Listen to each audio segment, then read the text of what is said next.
ময়মনসিংহের মুক্তাগাছা উপজেলার দাউগাঁও ইউনিয়নের সদিচ্ছা সামাজিক ফাউন্ডেশনের উদ্যোগে পবিত্র ঈদ উল ফিতর উপলক্ষে ঈদ সামগ্রী প্রদান করা হয়েছে।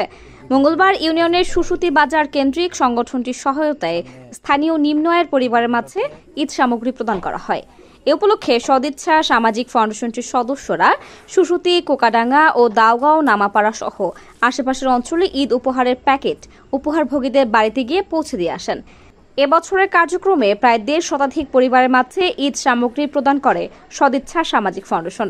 সংগঠনটির তথ্য মতে এলাকার নিম্ন আয়ের পরিবারের মাঝে মুসলিমদের খুশির উৎসব ঈদ উপলক্ষে অসহায়দের মুখে একটু হাসি ফোটানোর উদ্দেশ্যেই সদিচ্ছা সামাজিক ফাউন্ডেশন এমন উদ্যোগ গ্রহণ করেছে। ঈদ সামগ্রী প্রদানে সকলের সহযোগিতাকে স্বাগত জানিয়েছে সদিচ্ছা সামাজিক ফাউন্ডেশন। তারা বলছে তাদের এই কার্যক্রম ভবিষ্যতেও অব্যাহত থাকবে।